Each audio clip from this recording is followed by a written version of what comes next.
Phajaba ningthambu bidai tauramdaini. Yeningi leinamna inak nakna leiraba kansida anauba yeningi leinam khangdraba hakchang. Adubu tayonaraba punsina phajaba thifam khangdraba imitsida nangi maithong nangi saktam karigi asuk ningthiba. Nuja nangi maithong se karigi asuk ningthiba. Purna famna tawfam khangda khuru adu makhutna nanduna lei wakhaldana khalli. Karigino nangna su kiraga leiramliba. Kirabanina phajarabanina yengningbasu pokli. Aina ngahak leita sum yenglabadi nangna kari khankhini. Aise thamoi warakpa ngamdaba mathong chadaba mi. Adumak natra. Migi arepa ma leire khangna yanduna ngauduna leire hairabadi yamna toxic oiba pot amaromda lai. Aise adugumbadi oiningdeko. Adubu karigino nangna ngasi kiraga leiramliba. WakhaL adu charangnaraduna thoibida haifet yengi. Thoibisu mabu yengduna leirambaduda ikhang khangduna fat onthoi. Aduga ising glass ama tap lauraga thai. Jiten nokladuna haire. Oza Purnagisu kuido mandre.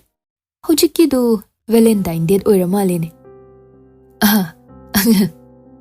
Purna yam wana nokningdana noe. Aduga hai. Oza aidi ngasi Valentine ni khangde. Chumna lakpani. Aduda Valentine ni. Magi waduda thoibisu noklei. Minokto harauna nokpadi natre. Karimnaba ama yauragani. Really? Valentine ni khangdeba. Purna noktabida chumdring khumi. Hoi. Thoibi nawa laude haibai type da onthokraga ising glass adu thangatuna thai. Tausinari du khangle haibagi mawongni amuksu khalli. Chahi mata siga Valentine ga su tauriboir. Aduga amu tausinadana oidaba sungangli. Purna gidi asengba haibani. Mangasi tasengna Valentine ni haiba khangde. Seminar ama organize taurubagi aduda WakhaL su luplure. Hobe University dagi halakpaga Cecilia na unada yade haina yamna luna kaurakpani. Address asi khak thare. Maso hana gumbhab iwoi oidana lakpa numitni. Yaurakpada khangi. Cecilia gi wishta. Gift ama supirei. Manadi ama tapi khidre. Ngaiha kuithana leigadabado Cecilia gi night duty lei haiduna chatlasi haina thoklakpa tanjadani. Jitena mabu kaurakpa. Cecilia su ngahak famkhisi haina invite tawi. Adubu thabakna yadraduna thokre. Hauzikte Purna khak tahori.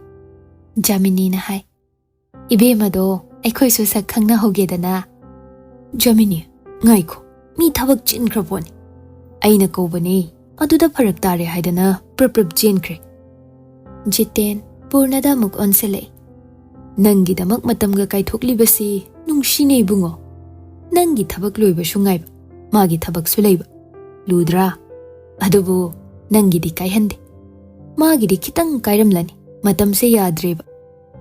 Asi haina Jiten ghari yeng. Purna haifam khangdraduna khome.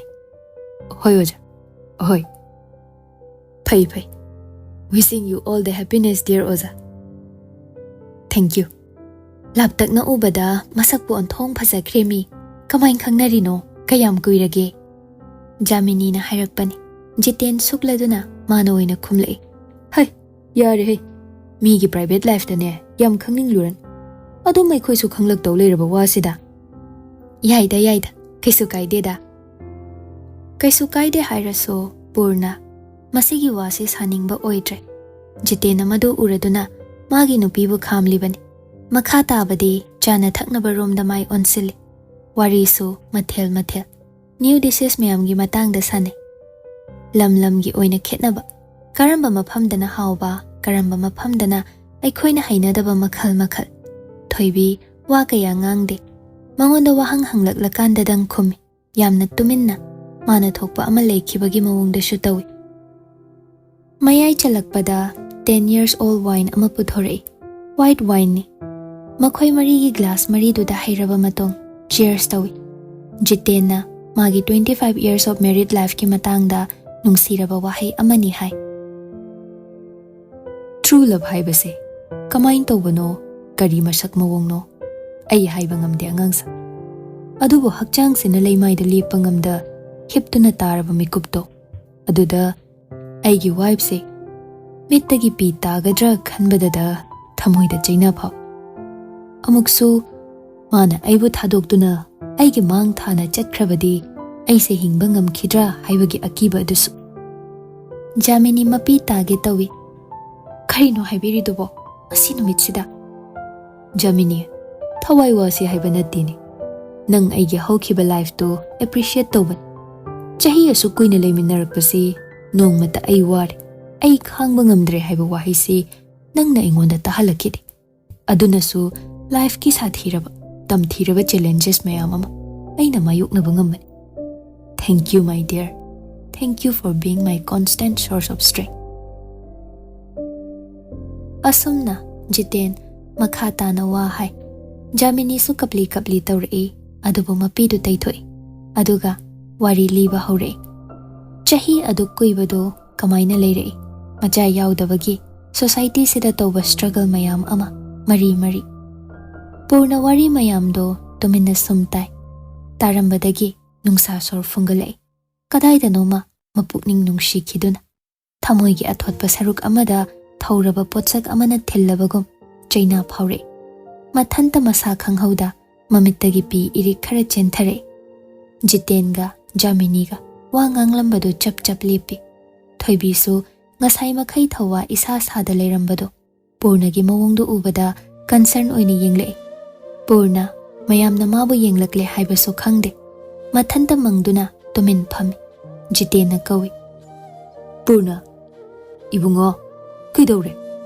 Purna Thoibi yararoi khangladuna masanomduna Sir Manglambadagi masanom lakpadudha gyan laktuna yengkhatle mayamna mabu ingak ngaktuna onsillaga leiramle mittagi pi takhibagi mai adusu chotlame Purna famlambadagi haugatle sorry ai washroom changugi Asi haina tumin chatkre khara lapthokraba matung Jaminina kaidawre zatno khangdene ai amukta mana shmain toba udri satra oiri kandasu Thoibi tapna haire Anka nang khangdra kaidawre Sargi parents to mana ngangwari kanda divorce toba mal Haima oh on thokpanida Adude khoina ngangliba liriba wari mayamse madi nungairamlaroido adunanini mapi taraklibado oh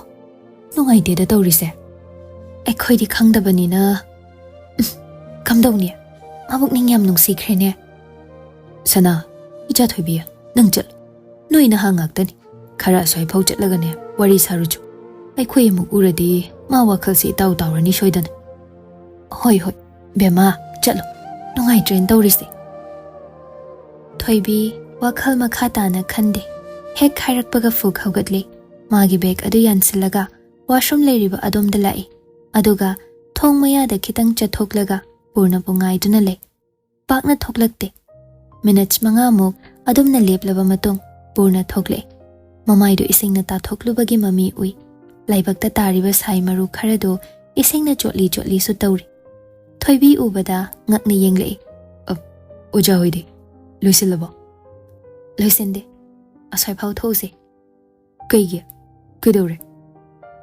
Uncle auntie sa mabani gi matam khrapi se ekhoi yaudabida wari ngak sarasano Thoibi gi waduda purna munna yeng Jitenga Jaminiga gi matam pibagi wa natte haibasu ma irai laina khang adubu khangsina daba saraga khumi Okay Thoibi la o haibagi mawongda makhut khatli Purna su chatlo mang thau haina ingit tawre Anido tapli chatmine hotel adudagi thokla aga leiriba mapan gi scenery aduda Thoibi Sorry Kaigya Ngasigi happy moment se aina ruin tawbagi Adumai haino Thoibi wa adu makhata na hainingi adubu purnagi masaktu ubada kari wahai haiba Kari hairaga WakhaL waribadu ko khanba haina khanbada wahai amata thokla uyade madugi mahut thamoi nungda awaba ama oina paikhale masu kapningle purnagi ingang ngangliba mitlu ani do ubada Sangsar sida kana leitraba malaba maithong adu ubada. Mitluda pirang ihaurakle, Thoibi kapthorakle. Purna chatlambadu chap lepi. Thoibi, kaidore? Kashtaude. Kaigi kapino? Aina soiba yaukrabra. Aina haiba wada. Purna gi wadu loidringai. Thoibi mapi prap taithoraktuna marak thatli. Kashtaude. Nangda natte. Purna kari tauni tofam khangda. Chap yungduna lepi. Thoibi na kablibagi maram su khangde. Mana kari asoiba taukre. Mabukning sokadaba wa ngangkrabra haibasu bhab tade. Upai leita kablibadu pharakpa ngaiduna le. Thoibi nungsa sor sangna hondoktuna yamna thuna phanaba hotnai. Side bag adudagi rumal yaubra haina thiba hore. Ngasai table da lauthokduna thamlambadu ningsingle. Purna madu uraduna pocketagi magi rumal ado prap lauthoklaga changsilaga pi. Rumal adu lauduna mapi achotpadu taithoi. Makhutna paibada rumal adu hanadagi tangkhai ama ising chotlamle. Ngasai Purnana mamai tathokluraga taithokhibagini. Tanjaduda hakthi khaninglakduna khali. Rumal aduna machin baldu khumjillaga. Kaplubagi naton mahi khara chenbaga pumyan yanakre. Tingak anidu second khara yengne. Thoibi rumal adu Purnada pisira pigumsira. Makhut amuk tingthok amuk hanjin ik a tauduna leire. Purnana hairei. Kishu kaidi. I came khandi. Sorry. It's okay. Kaigi sorry no. I suraga piragi. Sudrasu yari. Thoibi mamit lau thoklaga Purna da yeng. Purna sumana haidokriba wado matang jadre phasaba oidre khantharakladuna hairei. Hoi. Suraga piro. Beg machado hanglaga rumal ado hapchin kre. Purna Thoibi da chepthaduna yengla aga hai. Are you okay now? WakhaL khara nungairabra? Ai kashu taude. Kapli dudi? Nungsit yam setpa seda meet se pi tarakpani. Ai de Valentine numita boyfriend ga spend tawba phangdabagi nungaitaba malur. Excuse me. Ai adugumida thawai lupa nupi nati. Interest su laite, excited su aide. But someone who had a Valentine date a few hours ago might be feeling excited. Purna mangondara haibagi mawongda masana makhut thinje. Thoibi su mana khangbra haina lingjum thangatuna yengle. Adumna Thoibi na mangonda tawrakpado Purna leifam chafam khangdre. Mana yam nupidu pamba man khrabra haibagi bhab amada mathanta pangkhanda khanba hore. Valentine numitta unabasiga ikaibago. Hotel adugi mapanda anido hangat handa chattuna wari sane. It's just a casual relationship. Nothing serious is going on between us. Believe me. Yare. Chimsina haiman baduda unabagi wani. Shunilgi sukalikne hai baduda magi maingak boyna. Maingak boyna Valentine Day toba. I see. She calls me here. I have no idea about today's day. And seriously, you know me better, Thoibi. I will Valentine celebrate tawduba mi oibro. I don't know. You have changed. Day should change tormba yaina. Purna khumdabida Thoibi da yeng. Yamna frustrated oibagi sakfamda. Thoibi kitang di nokning lei adubu nokte tapna hai. But why are you explaining to me? Darkar tabra. Purna Thoibi da yeng libado amuk hena munna luthana yeng lei. Tade. Darkar tade. Aduga karigi mayam se hairiba. Aishu khangde. Just aige chalde side amani na khando. Fine. Nangna dumain hairadi. Purna mathanta noi aduga khongrau pocket homladuna chatlambadagi Thoibi gi mamangda lepi. Nanga iga se Thoibi. Chahi khar khitnai. But sometimes you act more mature than me. Aigi magum amukna nungshina amukna thina jairaduna. So when I'm with you, I hide my responsibilities and the burdens of an adult. and act like a spoiled brat. You see, I act this way only with you. Adunani, nangna kaygino, kaidobayno hay nahangagpada. I don't have answers. Answer pidrasu yay. Nangna nungaybado khak na yari. I'm happy. Not just words. May thongda suba pami. You'll see in few years. Luhong lakanda. Adudi khangdi. Uy basu yay. Oy hello. Purna. Luhong bahayraga magi dark side to. Adu khak sum khan gano. Mi amaga loina khetna basule. Ay uncle ga auntie ga nungay na lerisi. Nancy na kay hay khangbra. Kari hay ba mana? Ay na luhong bagi wada akiba may ama mahaybada. Mana mo bright side may ama maswayri. Kaysho akiba mo iramdred. Apaba nungay ba may ama masu. Purna nokle. Thoybi na mabo angang machadaw na temlak paduda amok ke hay na nokning luri. Ay adugumba kaysho khandre. Nahanway kalamba WakhaL do hauzi khandre. Aduni. Ay na nang change story na hayribado. I see. So, is it good or bad? Huh? Change to. Thoybi wadu khumge tawbada Jiten ga Jamini ga changlakle. Ani do wari lepi. Kayam kuina mapandu da adum na leire haiba khanghodre. Mekup khara khak oiraboy ninglubani. Pen phatabagum tawi. Karigi matam nangna aduk yang na chatliba. Purna Jiten da onsile. Sorry Oza. Happy moments kara ay na heg. No. Adu hay no ibong. Nang se kalikoy rabaso ichagumani. Adu main hay no ko. Asi hay na Jiten Purna gi manamda tapna nanbire. Chatla si hay na punna thoklakle. Parking mapam phawba punna khong na chatli. Purna ga thoybi ga na tungda chatli. Ahal anidu na mangda. Jamini tumin chirol tawi. Ay khoy sanana Purna gi personal story khangamisi kamain tawrizano. Khangdene aisho. Loinabadi aina helini. Aina khangpham thokpani. Mabani yamna close oirabazalo. Adudi mandene. Jiten ga Jamini ga mamitlaw thoktuna yeng karigumba ama khangle haibagi mawongda nungsa sor achauba ma hondoklaga Jiten na tumin na haire. Adudi sa dressing na ojagi maramda thizilaga wari shoidana sabo oiramani. Oiramani. Shoidana oiramani. Hausikan angang singse onthok pa leirabani. Wari do kadai da noma phaidokre. Purna ga thoybi ga yamna naknaba mari ama leiramgani haibagi bhapti suklam lam seludre. Atopa oina pushin duna khalli. Asumna punna gari amatada hanminnarakle. Phairen tha matamgi nungsit akanba sitpa haurakpa matang. Unana lambi shorokta akanba safu amaga loinana ung-ungduna irei chen na pai. Valentine numit adudagi Purna ga pakna thengnade. Department tasu masak ude. Nong nini si adum na le. Thoybi Purna gi rumal adu ningthizana sudoklaga begta haptuna numit khudingi purai. Thengnarabadi pige khanna. Lunch break matamduda canteen lomda lai.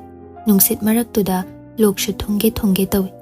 Chinglem basu Thoybi hoiromge department building adomda lakpani. Handakti pakna unabasu phangdre. Masu magi project amai onsin baga seminar mayamga yamna chillibani. Thoybi na mangda chatpa ubaduda kauge tawi. Adubu Thoybi chatlambadagi khongthang prap yankhat khraduna chat khraga laptakna leiriba Purnagi manakta changki. Chinglemba chatlambadu leplaga yeng. Thoybi Purnabu kawi. Purna su onthoraktuna Thoybi de yengle. Normal oina mi ama unabada nokmi grit tawbagi masaktudi ude.